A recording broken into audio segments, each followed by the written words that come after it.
I really think my climbing accident is the day that Bruce died.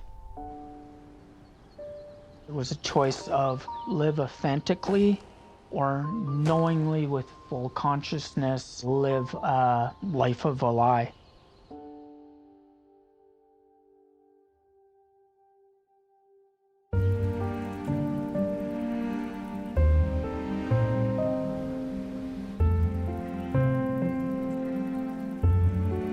My name is Julianna Howatt, and I'm a mountain guide.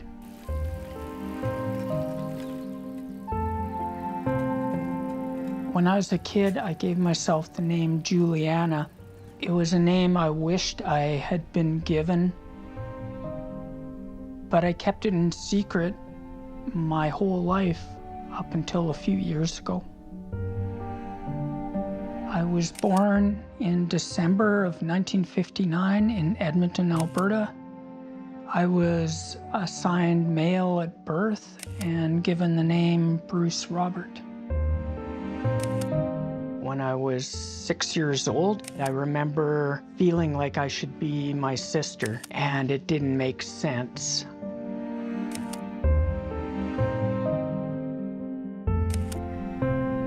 Growing up, there was no word for being transgender. I kind of knew early if I embodied any of that, it would have had horrible consequences. I dreamed of being a guide and a climber since I was little, like virtually every day. And yet, it was also a place I couldn't be me at the same time. Being in wilderness brought me closer to Julianna. And the more danger and risk and edginess and wildness, the more I felt belonging. It just felt I could be my wild Jules self. When it came to technical climbing, Jules was at another level. Jules was the first climber that I know of in Canada to climb 513. That was a major achievement back then. Jules trained and took a real committed professional approach to climbing. We'd go to Yosemite and Jules would have a regime, like which routes we were going to climb in what order. It was very strategic, how you build both your skills and confidence to start tackling the big dream objectives that you want to climb. And it really was Jules bringing home an application, putting it on the kitchen table and saying, "Come on, Colin, I know you want to do this." And Jules was right.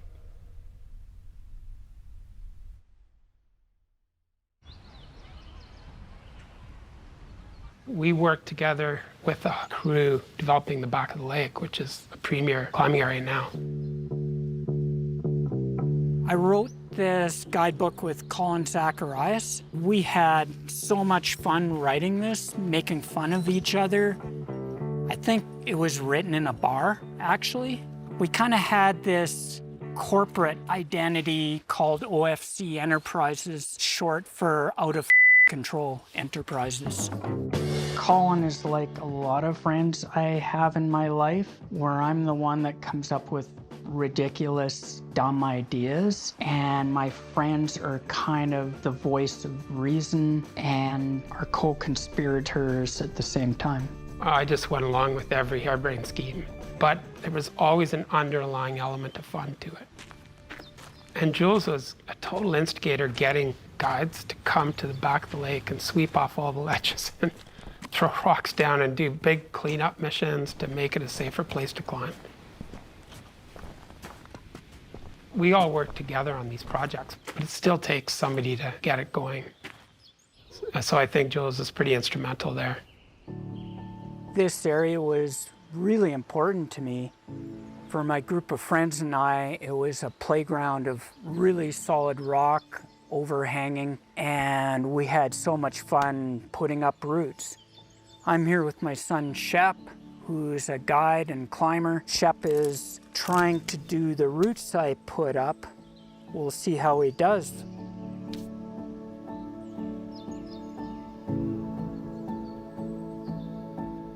If I remember right, I put this up in the late 80s, I think. Can you tell me the beta? I can barely tell you where it starts. No, I can't. The back of the lake is quartzite. I would say it's quite athletic and really pumpy climbing. Good one, Shep. Jules pretty much started climbing when she was quite young, got super hooked, went out with friends, started doing trips overseas, and then ended up bringing back sport climbing to Canada, essentially. A lot of routes Jules has done are super classic routes. Nice, Shep. How was it? It's hard. It's a pretty hard 12B, or 12A, I'd say. Stiff. So I won't downgrade it. It was really incredible going to the back of the lake with Shep. I missed having Sarah Jo there. She climbs beautifully and well and hard. I always love watching my kids climb. Yeah, it was special. We're currently sitting under Mistea. She climbed it with bare feet and with, I think, 2 or 3 pitons in one bolt, super run out, and that's how this was done. And then, of course, people changed it because it's kind of intense. Nice, Shep. Made it look easy.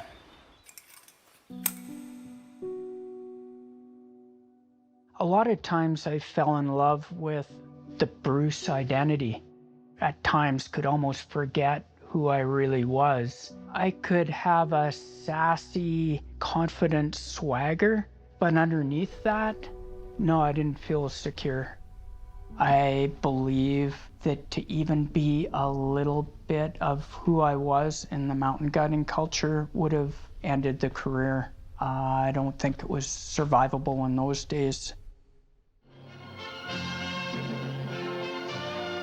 CMH stands for Canadian Mountain Holidays. It's the oldest heli-ski company in the world since the mid-60s.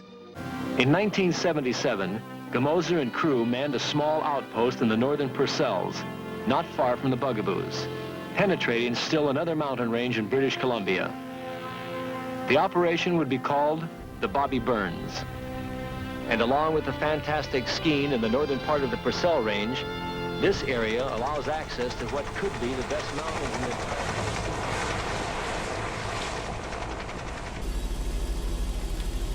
I started with CMH Bobby Burns in 2002-03 and worked with Jules while she was the area manager there until her accident.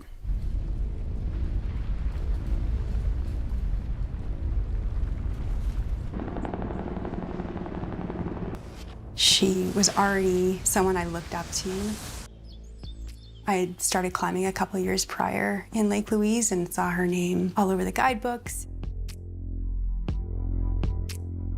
There was a local outdoor shop in Banff called Mountain Magic, and there was a big poster of her back. I was actually really quite nervous to meet her. Wanted to really impress her. She's been a mentor and a friend, but also someone that's really stepped in when I needed her.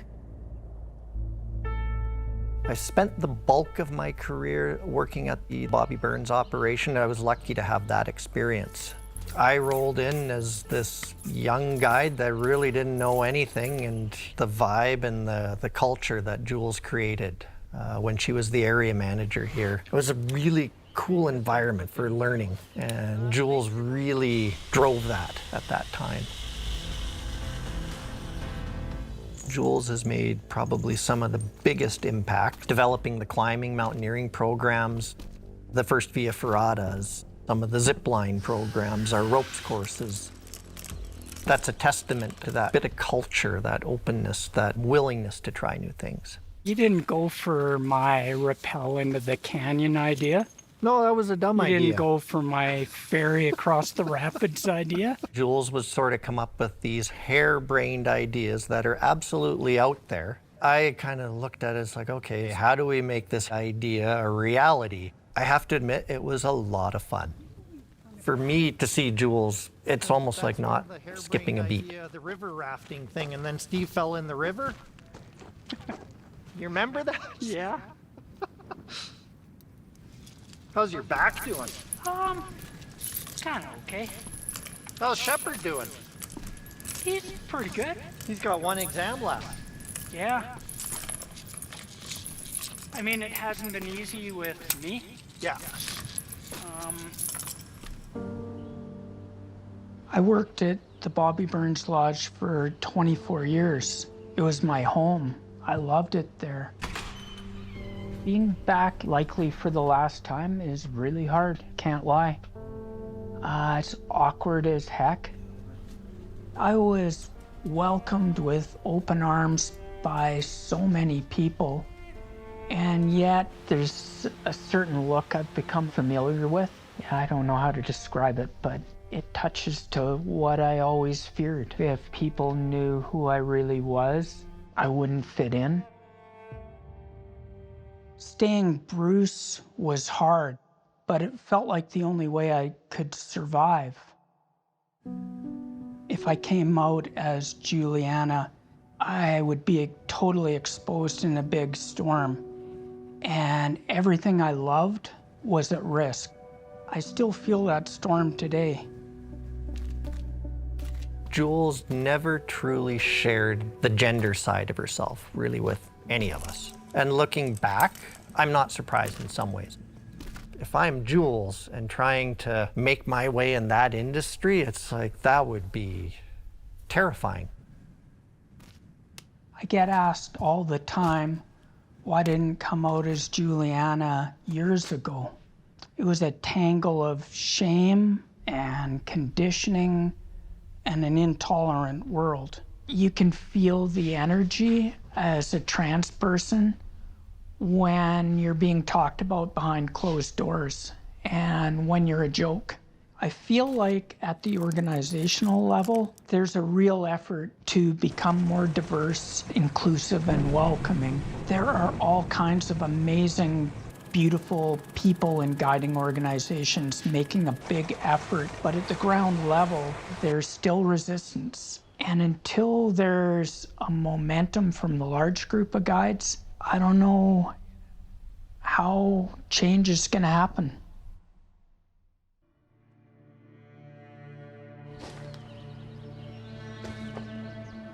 Going back to the tree course where I had my accident, it felt really important to go one last time. It was a place where my life changed, like walking through a one-way door.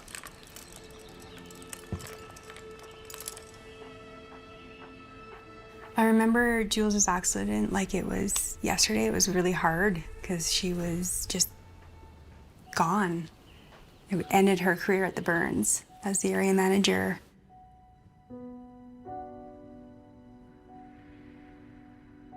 It was August of 2014. I had guided a group on the Via Ferrata, got home really early, and so we went out to the ropes course. I was quite distracted.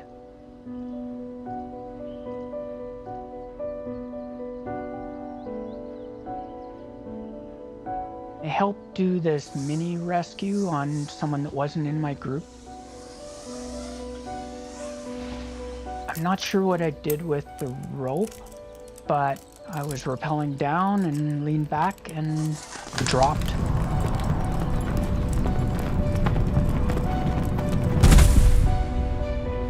I had my face in the moss and I couldn't breathe and I couldn't feel my body. And I remember thinking, oh, my kids are doing okay.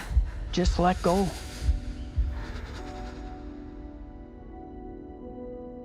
And right about then, my breath came back in and pain, and thus began my medical journey.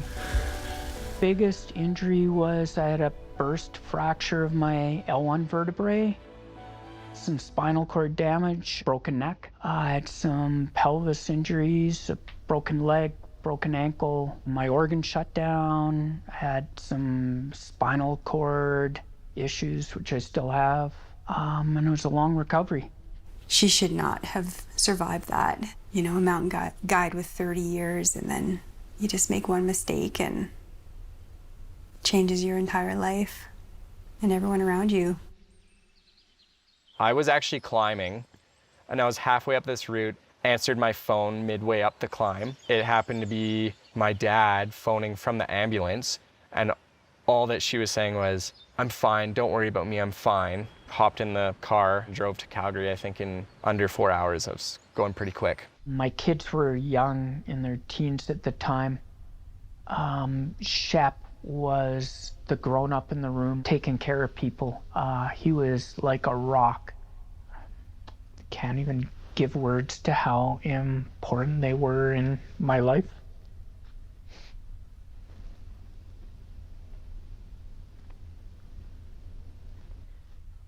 It's been rocky, and that's hard because we always were so close, and they learned there was a secret that was kept from them their whole life. Blows everything up, and it's all on me, my mishandling things in the shame thing I was in. But the consequence is that it's been really tough on my relationships. I literally haven't done a pull-up in 10 years. That's why I said, like, it's gonna be hard. Okay, go ahead, have a lottery. What bolt can I get to? Nat, what are you saying? I'm going third bolt. Third bolt? Ryan? I think the top.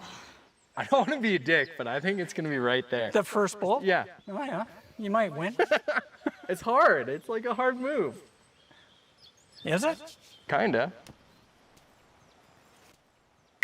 I suck. You wanna step on my back?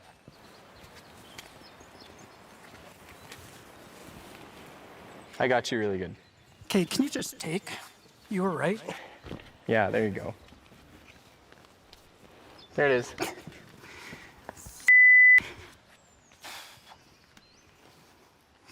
Do I suck? You're all good. Okay, take. Already pumped, just saying. Well, yeah, you haven't climbed. See the little nub? For Well, I sure. have to climb up a bit. Well, you can unclip from the next jug Yeah, that's what rail. I'll do. Then you can traverse. I'm coming off. Climbing's a hard sport. It is hard. That's it. There you go.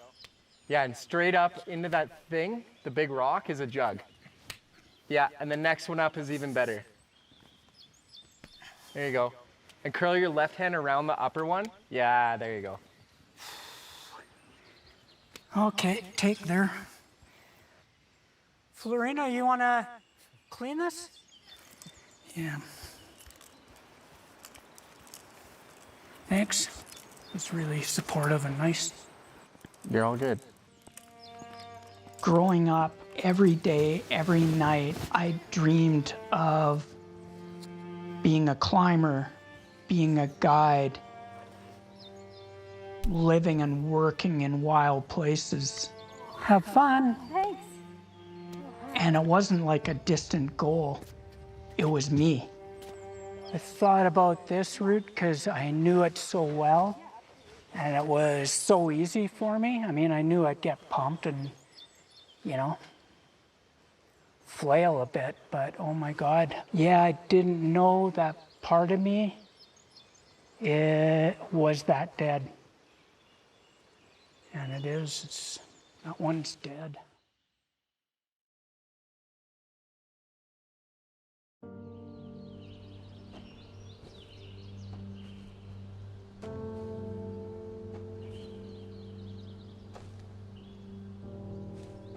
I first met Jules about 22, 23 years ago now.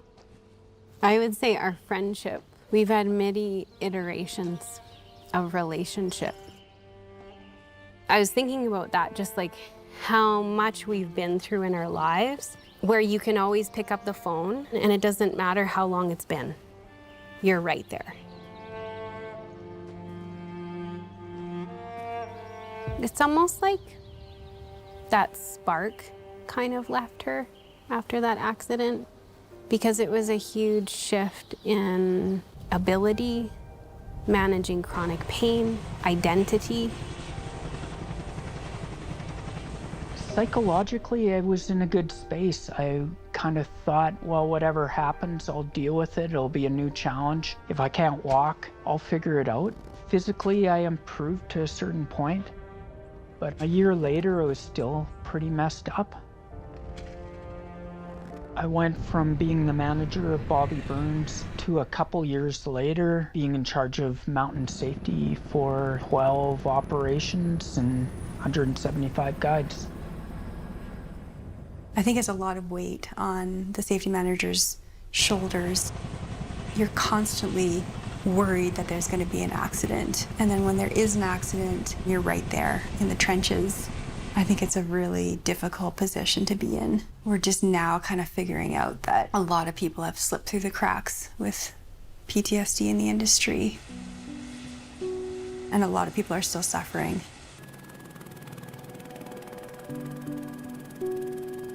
There was one event where there was a slide. It was not that big a slide, but there were missing people. And I landed on top, and my daughter was guiding that day. I didn't know if she was in that team, and I just remember thinking, great, now I'm at the point in my career I'm going to search for my daughter. Yeah, that started a downward spiral. I was just in this hyper-vigilant state. Something would trigger me, and it would last like a month. We didn't arrive on the job thinking about post-traumatic stress. The first time you have a traumatic incident, you're like, Jesus Christ, this is supposed to be fun. I took a leave of absence thinking I'd come back to work, but never found a way to come back to it. Jules taking a leave is all they said.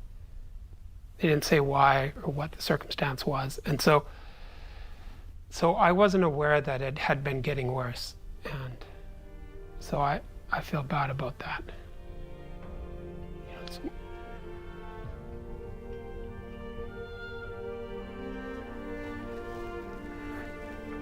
We talk about PTSD as post-traumatic stress. So we're insinuating that we're no longer in that environment. For Jules, she still had to stay working. She was still in the context and the same stressors in that environment. From my perspective, Jules' experience is multi-layered. She's not just someone who has lived with and living with PTSD. There's a layer of shame and stigma around accidents. And then there's a layer of her feeling safe enough to be herself in that environment. What she's going through, there's grief and there's loss, as well as this reclaiming sense of self.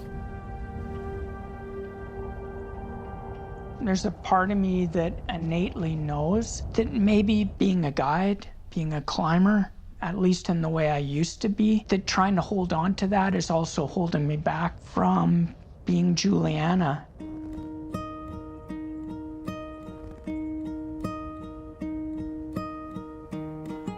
In my trauma journey with avalanches and my climbing accident, I was getting help with a therapist with psychedelics, and what came out of my lips as the medicine hit was, I'm a woman, I've always been a woman, I've always known that.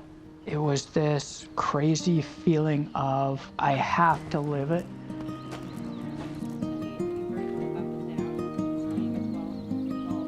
I literally wouldn't be here if it wasn't for this project. The opportunity to do something for the mountain world, to have a voice. That night I had a couple gravells and 250 hydromorphones on my bedside table. Didn't think I'd make it through, and the thread of, you're not done, you can't go. If a young trans or non-binary person knew about the life you've had and the things you've done, and you tapped out because you couldn't stand the heat, what does it say? If there was one thing about being transgender or non-conforming I wish guides knew, it's not a choice. It's not like deciding what climb you're gonna do. It's like the instinct you have to go climbing, or the instinct to go out into nature in the wild. It's something way deeper than that. It's not a mental illness or a grabbing of attention. It's just who I am.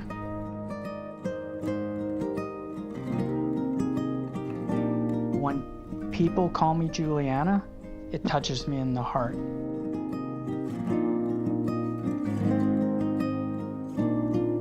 It's that time of day when the focus wanes and you should yell at him as the producer. Maybe you should yell at them.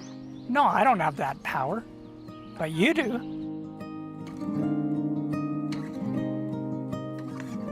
Come on, just for fun, just go, come on you guys, let's go. Yeah, come on. Hey, you papas, let's go. I'm ready. It's just her. Our Valerie's